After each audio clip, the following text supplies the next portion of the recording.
going on, everyone? It is Steiner here with another episode of Secondhand Talent. This week's episode is sponsored by Sweet Buzz. You can see it on the hat, and you'll hear more about them in a little bit. But we've got to get to our guest. We have with us the incredible photographer, author, and so much more, Susana Millman. Susanna, thank you so much for being on the show.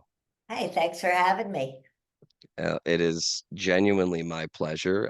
If you aren't watching this on YouTube and you're listening to it, I have Susanna's book right here. It's called Alive with the Dead or A Fly on the Wall with the Camera. And it is a wonderful photojournalistic history of Susanna's time with the dead. And I'm incredibly excited that we get to bring some of these stories to all of you. Susanna, I'm going to start out with our first question that we start with every interviewee. When we had first gotten in contact, and I'd first mentioned the term secondhand talent, what did that sort of conjure up in your head? What was your reaction to that? Well, it suggests recycling and community, two things I believe in very strongly. And, or in other words, it takes a village. And it kind of takes a village to for a band to play in large venues or even small venues. And I was privileged with an insider perspective on the Grateful Dead doing that. And so a lot of this book, Alive with the Dead, A Fly on the Wall with the Camera, is about the secondhand talent around the Grateful Dead. And actually, in the book, on one of the end pages, I have a who's who that tells you exactly who all of the secondhand talent around the Grateful Dead was, the sound, the lights, the crew, God bless them. And it wouldn't have happened without them or about the office staff either. Absolutely, and that's nail on the head. It takes a village, and there are so many moving pieces involved in all aspects of music, in the studio, live, at a show or a festival, large or small. There are always so many people who are so critically involved in that success. And secondhand talent, it's talent that is no less than the people who are on the stage, but often get overlooked by casual Yeah, concert yeah, attendee. yeah. Or Eh, it could not happen without all of them and all of them meshing their energies together with the common goal of bringing you great music and a great show. 'Cause I've always been fascinated by the Wall of Sound tour, and, Uh-huh. thinking about, the volume, how many crew members were on the road day in, day out, setting up this massive experiment in sound for, 3 years, and, you know, how many of them can the average fan name today? And it's not that many, and I just was thinking, think of all the stories that these folks had to tell about their time in this one small part of the Grateful Dead's long history. There's so much lore there, and that really is what helped foster the idea for this, that we need a space to platform those stories because they are so Uh-huh. integral. Yeah. Well, I think that is excellent thinking as I was happily part of that for the Grateful Dead too, with taking pictures and yeah. And getting now warming up to that then, uh, I'm sure, nothing ever starts with one piece, right? So, Right. for you, I'm genuinely curious for both aspects, photography and for live music, kind of how those became a part of your lives and what brought them together. Well, photography first. Photography is my third career, which grew out of my second career, which grew out of the first one. So the first career is I have a doctorate in social psychology, which I got in the 60s. I was a pretty straight, linear person at that time, although I smoked weed at an early age and had my first acid trip in 1963. Saw the water of the Hudson River dissolve into like a Pointillism painting or pixels, or it was beautiful. Anyway, I was pretty straight and linear nonetheless, but, in, I was teaching psychology. I got very tired of the over intellectual, over control aspects in American psychology, and also put off by some of the psychological research that was going on at the time that didn't really seem beneficial. And so I went off to South America to study shamanism. Hmm. And there I hooked up with a bunch of people, fellow seekers, who were also ripping deadheads. And that was how I became a deadhead. My life was very improvisational, and I kind of started digging what the Grateful Dead was all about. And all of our adventures, gringos used to come by and they would leave us with tapes and records and stuff. So our adventures were had the background music of Working Man's Dead, maybe American Beauty, a lot of New Riders tapes, and uh, so from that, when I came back to America, I came to the West Coast because I was kind of looking for the Grateful Dead and had no idea how my path would get me there, but it was on my mind. Um, and I started, hooked up in a clothing and artifact business with my dear friend Zuni. And going to Asia, was fascinated by the costumes, the rituals, just it was so rich and beautiful that I really wanted to share it. And, to that end, I got a camera and started taking pictures to bring home. So Meanwhile, on the other side of what you're talking about, uh, my I had become good friends with Rock and Nikki Scully through my friend Zuni, and we all shared an office for our clothing business that was right down the hill from where Rock and Nikki lived, and that in that house. They lived in an upstairs flat, and Jerry lived in the downstairs flat. And Jerry would come up for dinner all the time, and he was just the best guy. He was so articulate and funny. And the only thing that you could not do, God forbid, was to act like, oh my God, I'm with Jerry Garcia. I mean, hmm. that would just turn him off totally, as would pictures of himself, but that was another thing.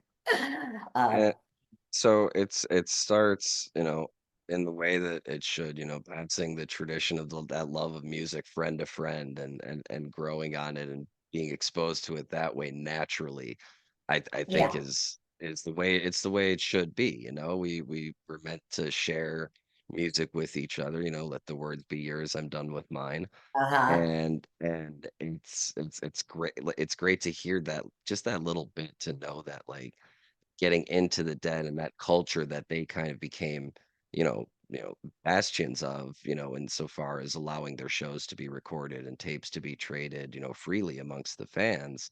It's just lovely to hear that that's, how you were first exposed to the music as well. Yeah.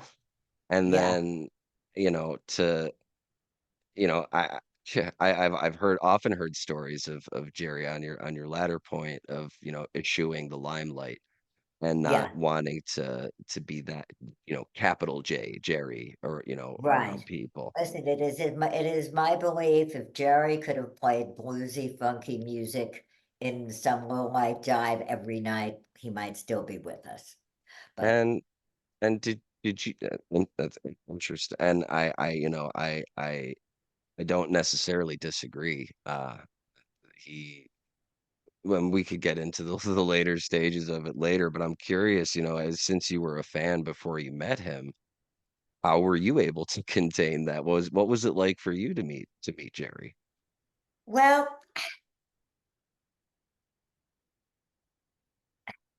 I mean, I met him in such a low key, such a Yeah, relaxed context that I mean, I mean, I knew right away if I acted weird or inhibited or,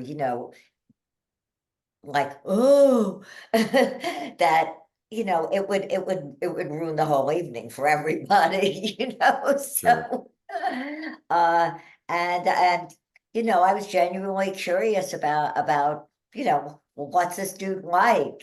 I love his music, and, he was to have a very profound influence on my life.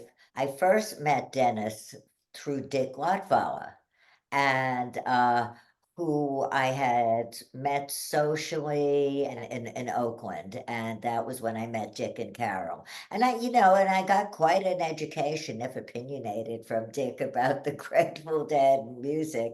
So, uh but at that point, I had had very difficult relationships with men in my life, and it was strictly platonic.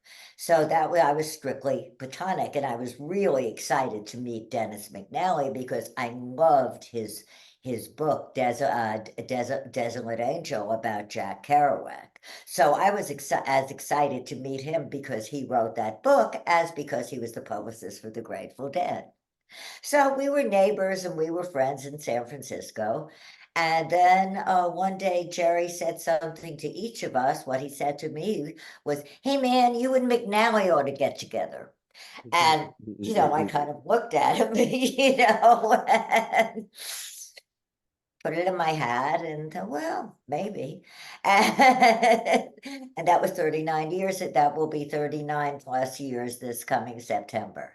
wow, Yeah, wow, wow, wow. and he walked me down the aisle because my dad died when I was 3, and, my surrogate dad was out of the country, and as far as I was concerned, Jerry was our matchmaker, and so Yeah. he had some responsibility in this situation, and that was that.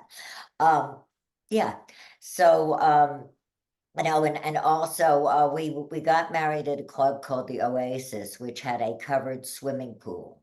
And I told him that if he walked me down the aisle, he could walk on water.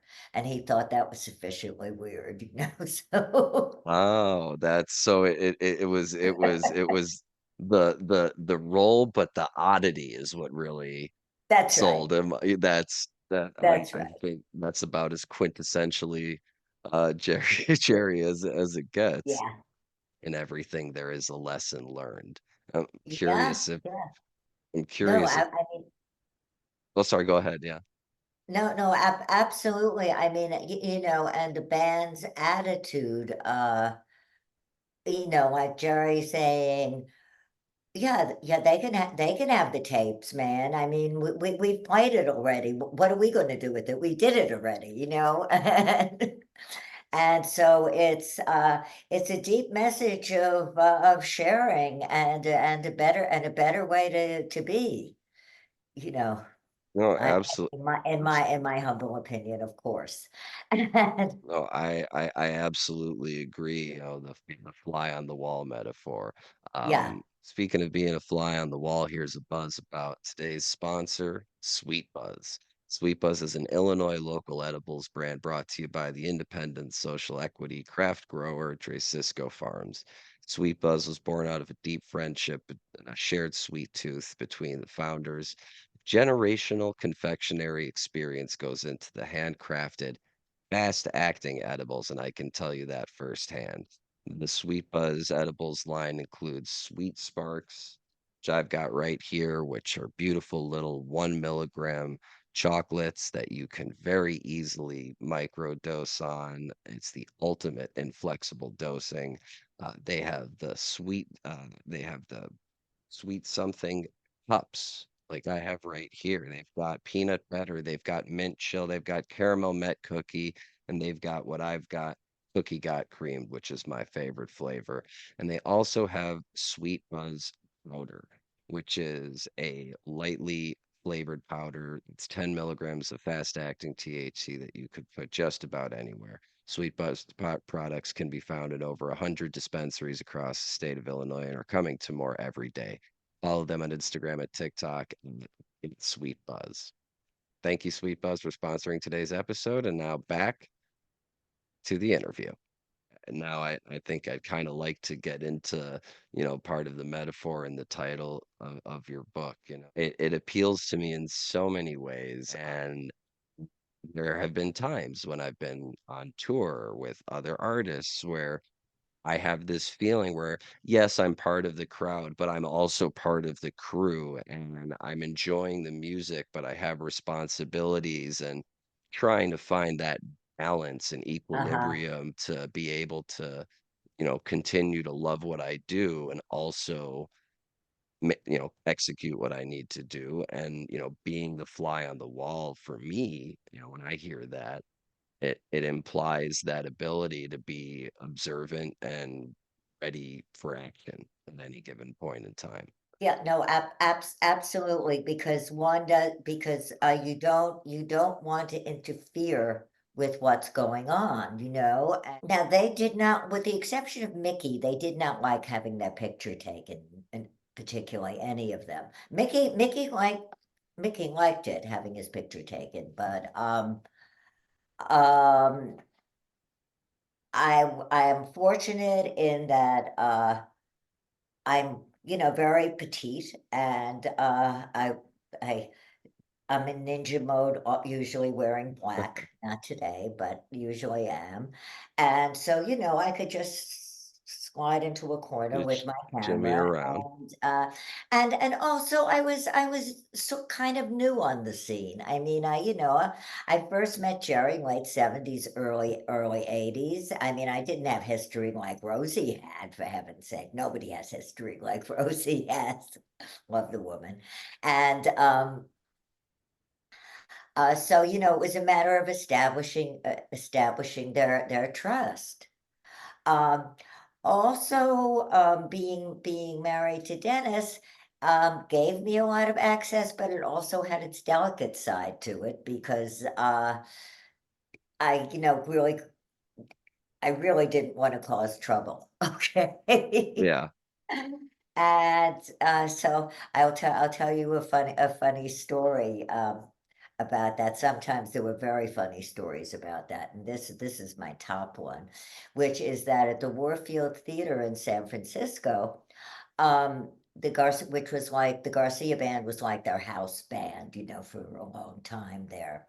And they used to have these booths upstairs on the side, that were jokingly called the Lincoln balconies, and nobody was in them. They stored stuff in them. So, I was in one of them to see if I could, get a good picture from that weird angle above. And I noticed something funny going on with the lights. And as I say, I did not think in a million years this could have anything to do with me. Anyway, eventually I went back downstairs. Dennis approaches me and says, what were you doing up there? I said, well, I was taking pictures. What do you think? And he says, you didn't notice the light being flashed at you, and I go, oh, that's what it was. Huh. And so it turns out that Steve Parrish's buddy, Corky, who unfortunately is no longer with us, uh, looked up, saw something up there, flashed the lights, and, got really berserk that the person wasn't noticing. And he came up to Dennis and he goes, "Hey, who is that bitch up there that was ignoring my lights?" And Dennis calmly goes, that's no bitch. That was my wife." Oh man. Yeah, Corky and I got to be very good friends after that. I mean, it was really funny, and it Yeah. alerted me the idea that somebody might shine a flashlight at me, It and that my ninja fly on the wall not being there modality was not as sure as I thought it was, your camouflage had fallen for a moment, and it was right? noticed. Right, right. I don't have any pictures of that, but I do have a picture of of another story, which is going back to being a fly on the wall, unobtrusive, etc. Okay, so we're going back to that, and so I'm on stage with the camera, and I got to do that sometime, not all the time. Um, but I got to do that sometime, and of course, my worst nightmare, literally, I used to dream about this, was tripping over a wire and shorting out the whole place. Now I just dream about missing my flights. But um, anyway, I'm on stage and I see Billy Grillo beckoning to me. Now, Billy is make it is a drum tech, and he's a very buff guy, and he's an angel or an angel wannabe, and so I naturally think, oh my god, what have I done? I must have really messed up. What could I have done? But I better deal with it. So I go on over there, and what he wanted was very sweet. He has a dog, has a dog named Caesar, who is beloved Rottweiler, and he had gotten the dog headphones that were the same brand or something as his headphones, and he wanted a picture of the two of them with the headphones. So of Aw. course, I took the picture of the two of them with the headphones, and was greatly relieved that it was within my skill set to do that, and that I didn't cause any problems. So you mentioned being on stage and the opportunity to do that, and then the story just before that with the light flashing. Um, Right. came up, as did the Grateful Dead. It was a very unique time in human history overall when it comes to technological advancements. Yes. And I would love to hear a little bit about, you know, what was it like initially, as far as like gear that you were working with, and how did that transform over the years? In the 80s, it was the things I appreciate evolving are zoom lenses, because in the early 80s, you really had to get a fixed focal, a prime lens to get the good shots, which is not does not lend itself to great flexibility.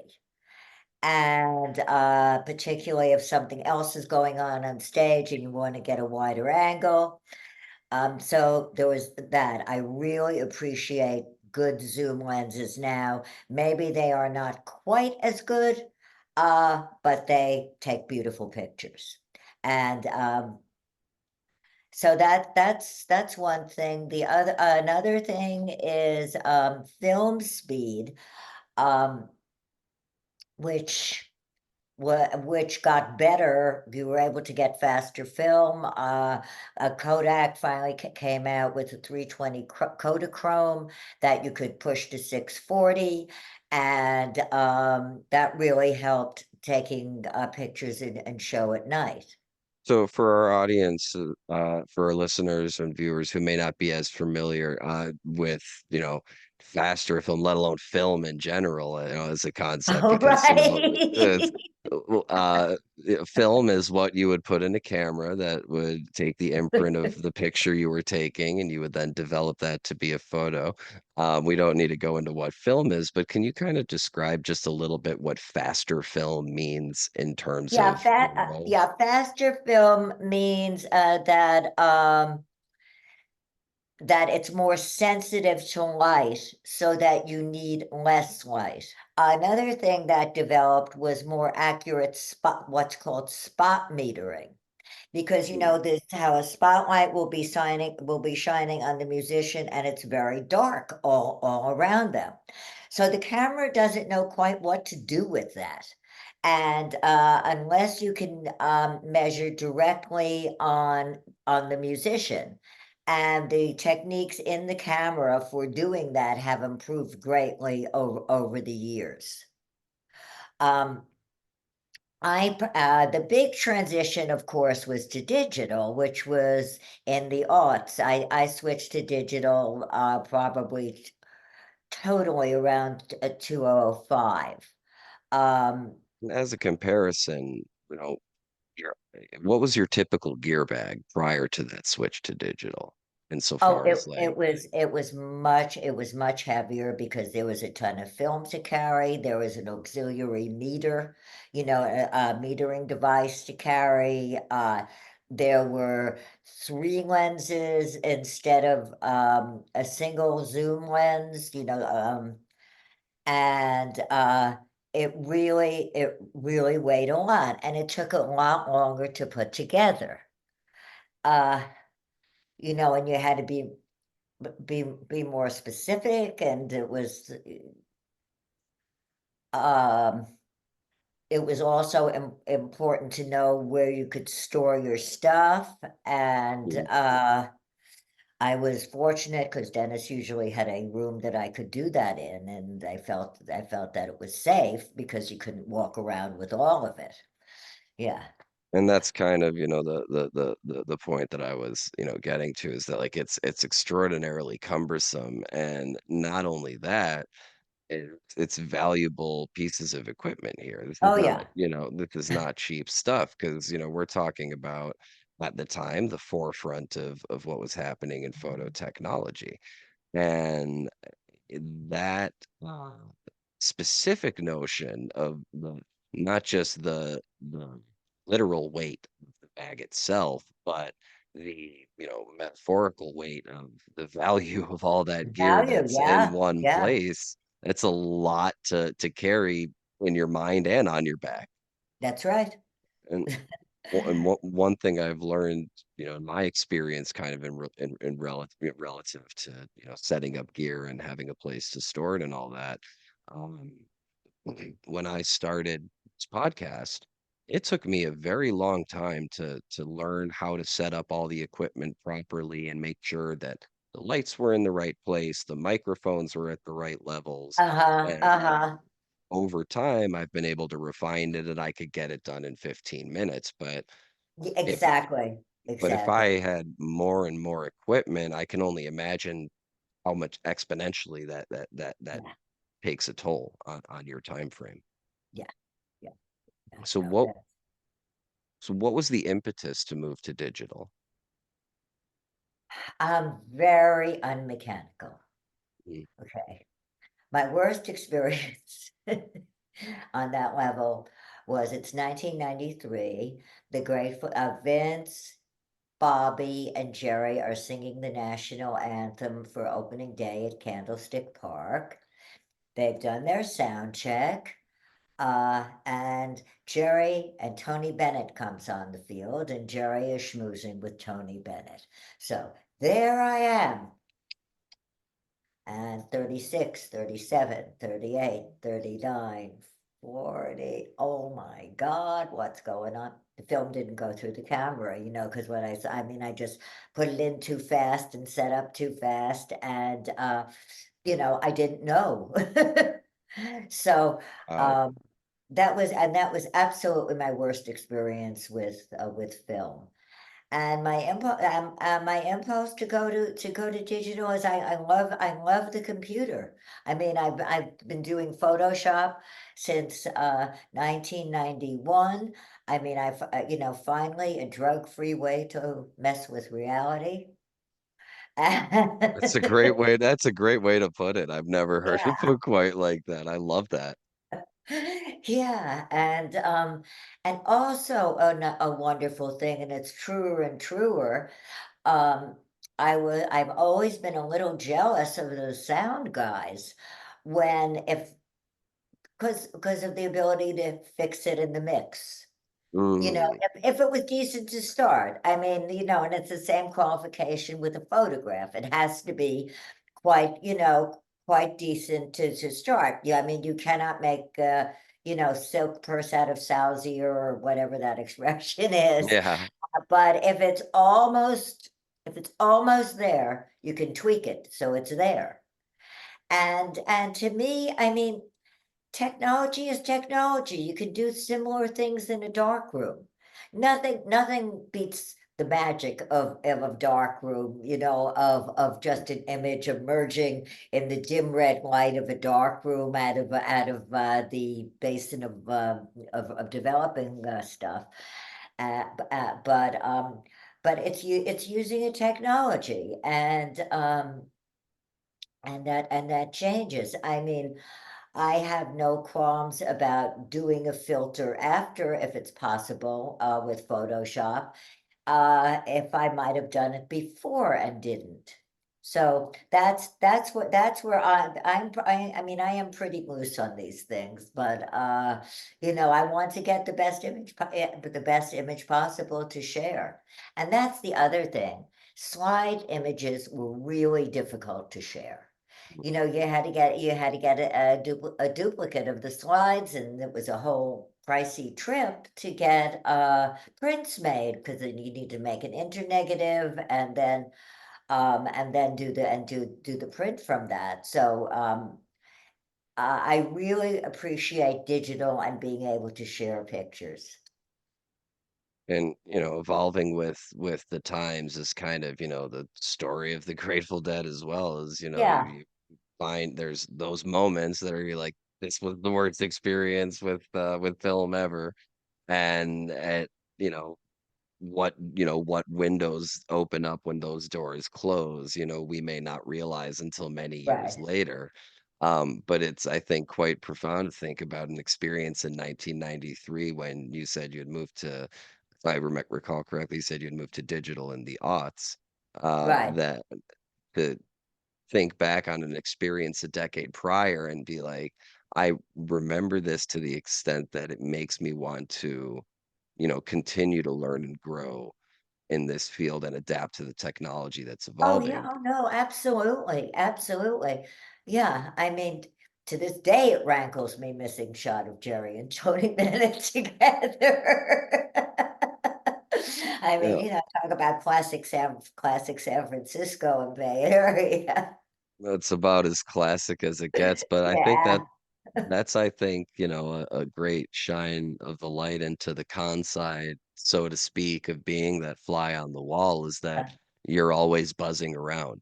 And you're always yeah, moving from place to place quite literally and trying to capture as much as you can. And, at that time, especially in that scenario, you're limited by the technology that you have at your disposal. right. It's been so fascinating to see, we were just talking about how have flowed with technology, through the years and to, this massive one of a kind, first of its kind venue for it's been absolutely inspirational Yeah, seeing what Dead and Company have been able to do with these shows. with the Sphere, I mean, it was a really it was an amazing experience, We're gonna you know? get yeah. Oh, As a techno geek, you yeah. know, I was just beside myself. Uh, I mean, like, they, opened the second set with Scarlet Begonias, and the whole dome, okay, is, from the center, flowers are coming down, red flowers, and, the bottom ones squish down as the others go on top of them. I mean, it would that just blew me away. I don't know what I was expecting, but whatever expectations I had were shattered, from Yeah. the footage I've seen and, you know, stories I've heard from everyone, and to hear from yourself that, it reached that level is, I think, a pretty good testament. Oh, yeah. Oh, yeah, and I mean, look, it really helps that the Grateful Dead has such a rich library of iconography. So, I Mm, mean, it just calls out, for a space like the Sphere to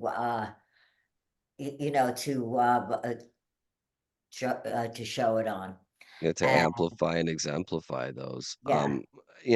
Talking about, that level of involvement with the band, I'm curious to hear,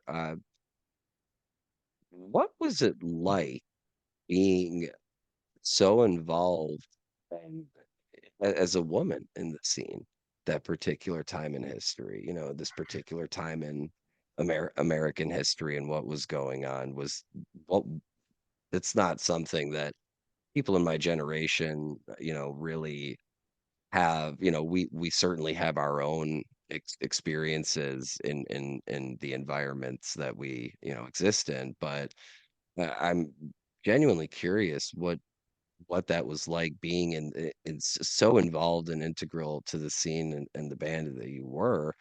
What was that like?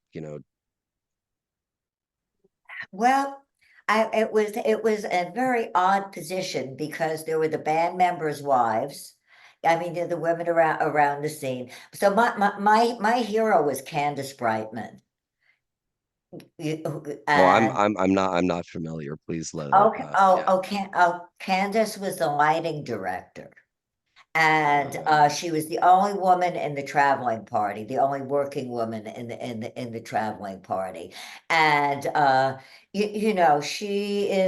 she's a brilliant, lighting designer. She came back to do the lights for Fare Thee Well, which I didn't go to those shows, but, you probably went in Chicago, yeah? this is actually the Fare Thee Well tapestry behind me. Okay. And she was a mentor and inspiration to Chris Kuroda from Fish, Candace was. And, was, whatever. I mean, she's still with us, fortunately. Uh, Chris also one of the big inspirations of the show to have a light director that's a household name, I mean, that's how it should be in my opinion, right, that right. And, so I mean, it was a delicate balance being a woman around that scene. Being a woman in the photo pit, yeah, there weren't hardly any others. Now there's a lot more women photographers. I mean, like, although not that many more. I mean, a few years ago, like at Skull and Roses, uh, this other woman comes into the photo pit, and we just looked at each other and hugged. I mean, we had never seen each other before in our life, but we were so happy to see another woman. Mhm. And and I mean, I'm still at it, and I, want to be an example to younger women that women can do this kind of thing. Well, and that's also, I think, one of the big messages of the show is that, there is no barrier for entry into the live music scene, right? It's not about, you know, your sex, your gender, your skin color, your ability to play music. It's if you love live music and you have a passion for it, there is room for you in the live music scene. And, there certainly are more women in the industry now, and it's really, kind of special to hear that story of like, doesn't matter that you know each other or not, but just that instant bond of like, we're in Right. this together. That's it's a really special thing, especially in my opinion, to notice in the moment and Yeah, to really realize at the time, contemporaneously that, this is something special, even though that's right. it's That's only yeah, the two of us that are experiencing it. That doesn't take away from how special it is. how special it is. That's right. That's Uh, right. Yeah. And then there's the thing, also the thing of being referred to as a woman photographer. Now, of course, I'm a woman and a photographer, so that is a totally true statement. But do you ever hear of anybody being introduced as a male photographer? I mean, I can't tell you how many times Rosie McGee and I have had this conversation. No, it's so true, and as a Yeah, comedian, it's similar, it's, "Oh, it's a female yeah, stand-up woman comedian." It's like, comedian, right? Yeah, "No, no, she's a comedian." comedian. Like, Yeah, it's not, or they're like, I'm not a male stand-up comedian. Like, that's not how I bill myself. Like, right. and it's I've never understood, that's I mean, as humans, language is how we set up our world, so I guess that it's trying to make things fit when things are new, but like it just has all had always it always seemed to me that it was such a off balance Yeah, practice yeah, to yeah. be Very, very, very off balance. I mean, the same with bands. I mean, you have a very good cover band, Brown Eyed Women. e Uh, a wo but it's always called a woman's oh, it's a woman's Grateful Dead cover band, and yeah, yes, it is a woman's Grateful Dead cover band, but but that shouldn't be a right, definitive aspect. It's an attribute. It's a part of the sum that completes the whole, but it's not the identity that's of right. the project itself. Yeah, yeah, yeah. And I think making that distinction, is incredibly important. And, as time, I don't know how to phrase this, as time went on, things got more modern. I don't know how we want to refer to this. Was there a point in your career where you can kind of like pinpoint and see like, oh, this is when I started seeing more women show up in these capacities in the industry? Or was it just very kind of more of a gradual growing process? It's been more gradual, spotty, hit and miss. I mean, um, there's a lot of women in administration, promo, PR world. I mean, like the women, the media relations people for Dead and Company are really cool women, and I mean, we get that. I feel, we have good mutual respect for each other, and I enjoy working with them. And on another note, in the past month, I've seen two amazing women performers. One of them is we saw the Tedeschi Trucks band, and and Susan got to play alligator. And I know we spoke about that after the show very Yeah. briefly. What a treat. I mean, Oh, it was wonderful. I mean, it was just wonderful, and she is so dynamic. And they played a song from the Mad Dogs and Englishmen, "Learning to Live Together," I think is the name of it. And she's going up to Derek like this the whole time during the song. It was just great. Yeah, yeah. So she is awesome. And then the other night we saw the Molly Tuttle and the Golden oh, Highway. love Molly Tuttle. She's a Yeah, friend of Hetty Wax Fiends, who's a friend of the program. She's absolutely wonderful. I've yeah, been yeah. loving watching what she's been doing. Yes, It's been special. I would love to see the rhetoric less and less of that kind of distinction, because, great artistry is great artistry in any yeah, capacity, yeah, no matter who produces it. yeah, yeah. Holly, during the pandemic, the thing she did with moving with the pianos in the desert, oh, that was so, so magnificent. So we've been chatting here this whole time, and there's this beautiful picture right next to you, and we haven't touched on it. Let's hear the story behind this and why you chose to have this one in Okay. frame.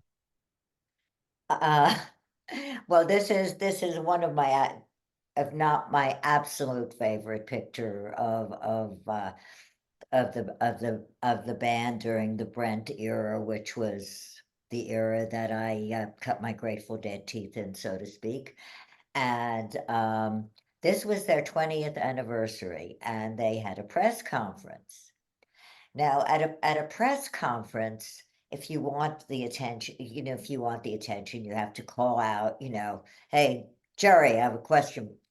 Okay, well, there were there was this guy, and he was I think he was from a radio station. He was standing next to me. I was at a 45-degree angle to the band, and this guy raises his hand and says, "I understand you guys all take drugs when especially when you play. Are you on drugs now?" They just look straight ahead, totally ignore him. He then raises his hand again. He asks a little louder, "I ask you, are you on drugs now?" This time Garcia goes, man, I see his lips moving, but I don't hear anything. So he asks it again, a third time, "Are you on drugs now?" And they all turn and they swivel their heads and they're looking at him, which is looking at me. And I had the presence of mind to snap the shutter, although it was, "Oh, they're all looking at me." But so anyway, so that is how this picture came to be. And it's an ultimate of being in the right place in the right time, aware of what you're doing, and letting somebody else be the obnoxious paparazzo. That's, I think, the quintessentially fly on the wall, in that Yeah, right, the right, right. dynamic is between these two other parties, It but is, and there it's you are to capture the moment. yeah, but see, it's like an inside joke that my or not so inside, but that my website is mamarazi because I'm not real, I mean, I'm not really that. So, but it's a continuum from fly on the wall to paparazzi, No, Life occurs in absolutely. between. Right, two things can be true at the same Yeah, time. yeah. And I notice it, and I see the Stanley Mouse artwork in the back behind them, and I have a special connection with Brent. My favorite of the published shows are Wake Up to Find Out, March 30th night, I think 90 March 30th 1990 at Nassau Coliseum.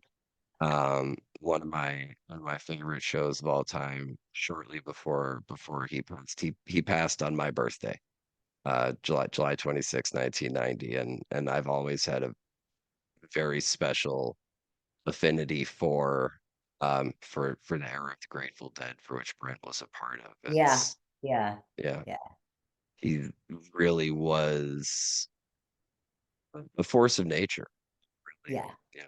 as I were they all in their own rights, but Brent was really, and you could see in that photo, he's sitting back there and he just was like, he's mean mugging this person, and like it's Yeah, exact. right. I can envision it at the scene as you describe it. I it now I can't see anything else. It's so, and then just to be there, and like you said, having the presence of mind to know that, hey, I'm in a situation. This is a cool shot. Go. Yeah, That's what it's all about. I mean, really just adapting to the situation where you're at, and you know, synapse response. yeah. Um, Building on, this, but and just again for frame of reference, what year was this photo taken? Oh, this photo was 6/14/85. 6/14/85. So at this point, I mean, you're part of the team. You're touring. You're with them. You're shooting. Everything's Yeah, yeah, yeah. happening. It's working into it, Dennis. We weren't married yet, but we got married that September. of 85. Yeah, uh, but,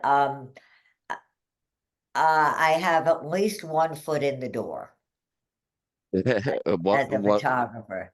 one Yeah. one one out of 2 ain't bad. Um, Yeah.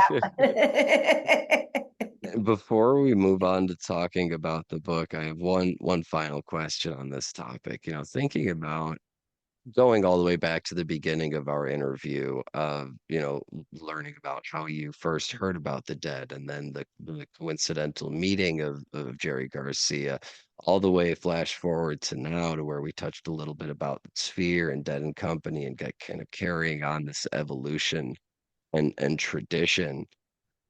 Has being a part of the fabric of this scene changed the way that you take in the music?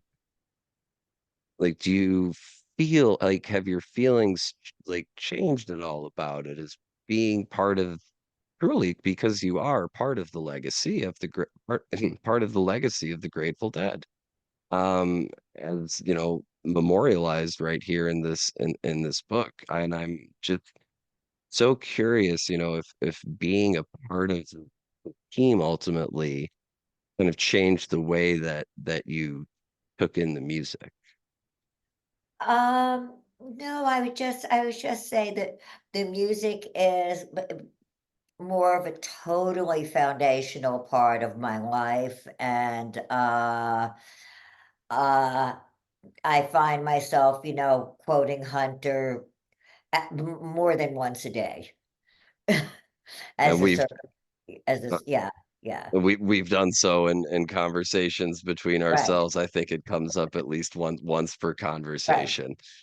There's something to be said for that static nature of the foundational nature, as you put it, of the yeah, music and it being more of a bedrock, for how you relate to it as opposed to a shifting landscape. I do believe that's pretty unique. yeah, and, I mean, in terms of its going on, I mean, there's Dead and Company, which is great, and the Sphere is great. I very much loved Skull and Roses because it had a total rootsy quality to it, and it was so intergenerational. I mean, that by this point there were 3 generations there, and all dancing, and that was very cool. So I hope it can happen again. Probably not, but uh, that was very, very good. And I love DSO. I'm excited about going to see DSO for a Rex benefit at the Greek Theater on the 12th, and and they're playing the 7/13/84 show. Oh, very, very, very, very fun. Oh, Yeah, very yeah, fun. For those of our listeners and viewers who aren't familiar with DSO, Dark Star Orchestra, they play full recreations of Grateful Dead shows. So they replicate live Grateful Dead shows, and they are one of the foremost, in my opinion, Grateful Dead live experiences that can be seen. Absolutely impeccable musicianship, in my own yeah. personal opinion. Um, Now we come to being alive with the dead. What was the impetus for you to wanna Well, memorialize, so to I speak? wanted to share my experience, and I wanted to share the photos. I mean, I have had photos, for the years in the almanac and the calendar and a whole bunch of publications, but that's all scattered, and I kind of wanted it, to be in one place. And again, getting back to the secondhand talent, aspect, I realized that that was something that special that I had to offer because, I mean, these were all my friends. It was, um, and it's like a bonding experience. I mean, if we ever bump into each other, it's just, never-ending hugs and, like that, even with the crew. But Uh, never mind. it's, Okay. well, no, I think it's fascinating because, it is really a shared experience, and photography, unlike video, for example, which is another, visual medium, just to use as a parallel, photography, video captures an event, photography captures a moment, Yeah. and moments cannot be replicated. Like just as you spoke about the photo behind you, that was a moment in time, but what a canonical, glorious moment in time to be memorialized. And Yeah. and as a reader, I love photo books. I have, plenty of them, and I actually got my copy when they went on sale, and have read through it a couple of times, and it's really impactful how it does truly tell the story, and go through the account, and I really do encourage whoever, is viewing or listening to go ahead. Susan, are copies still available of the Yes, book? copies are still available, yes. Alright, well, we're gonna have the links in the description for you to go check that out. I highly recommend it. It is just it's not just a wonderful journey through photography, journey through the history of the Grateful Dead. It's interspersed with such well-written little blurbs and pieces, and I know that I brought this up when we spoke, a little while ago. I just love the interplay of the text and the way that it just perfectly bridges, all of the different Thank you. sections of it. Yeah. And I'm curious to know if there's a particular part of the book that you have a special affinity for. The stuff that happened that really made me think, that the Grateful that it was a really big family that I was dealing with. It was also an organization. It wasn't a family in the way that it was in Rosie's time, but it was an organization, but that never got corporate, but it was an organization and it had a lot more structure, which means a lot more secondhand talent, and also growing family. So at the Bammys in 1988, uh, that's when this really hit me full on how many moving parts there were in this organization. And then there was the excitement of, like, seeing Dan Healy wearing a tux, a sight I thought I would never see. Uh, Also the Helena Bucket video, um, which had just about everybody in it, and one of my favorite pictures that I ever took was of all of the women who worked in the Grateful Dead office, and some wives and daughters are in the big pink are in the big convertible outside of New George's, and with John McIntyre, who is the manager at that time, and they're all wearing their devilette costumes with the horns and the red capes. So that was just another wonderful moment, in time, and, I I mean, especially I mean, I love the live concert pictures that I've taken and stuff too, but the other stuff, like Mickey doing the Kyoto Monks was just an amazing, thing, and he recorded them at his house, and I will be sending you a picture, uh, of him putting the headphones on the head monk, who, by the way, now has a monastery across the bridge in Richmond, I think. Yeah, yeah, Danyo.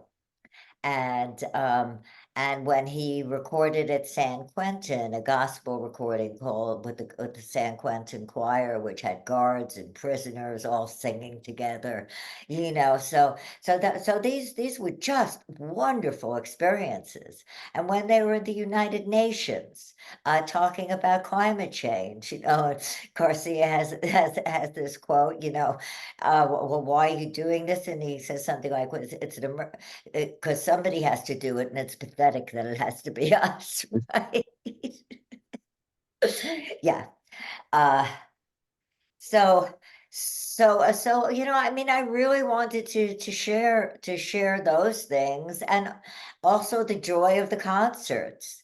And I did some early work double exposing lights with the guys playing, to get, a feel of what it was all like at once. And oh, and I will digress a minute and share a story about 7/13/84, uh, which was what Dark Star is going to be doing again. But and this is another cute story. This is a cute story about my experience with film. Okay, a happy one. Oh, good. So, so on July the 4th of 1984, I was up on the roof of where I lived shooting the fireworks. And then it was San Francisco, the fog rolled in, you couldn't see anything. And came downstairs, took the roll of film out, put it back in my camera bag. The, so it wound up in my camera the night of 7/13/84. And this double exposure came out with, I will also send you this, of the of the fireworks, just coming out of Phil, out of his, out of the bass guitar and his third eye. And I mean, that is not photoshopped, okay? I That was already I that was already knew where synchronous you were magic at its finest.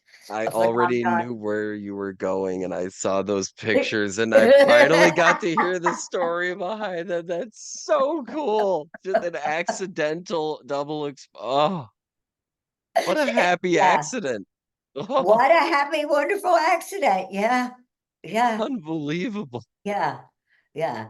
You Yeah. know, I've Well, I think also synchronous magic is always available in the world if you're open enough to look for it. As in, once in a while, you get stoned in the strangest of. strangest of places if you look at it Yeah. right. Yeah. Absolutely. And I think those are absolutely the right words to cap this up. Susanna, do you have any words you'd like to share before we wrap up? Well, I've enjoyed talking with you a bunch, and thanks for having me. Well, it's been an absolute pleasure. Thank you again to Sweet Buzz for sponsoring this episode. Thank you to Tenacious Toys, as always, for providing the table decorations. Please check the description of this episode. Find a link for Susanna's book, her website, and all other related stuff. In the meantime, this is Steiner with another episode of Secondhand Talent, and we'll see you next Wednesday. That's a podcast. Here we Okay. go. And Thank that, you. yeah,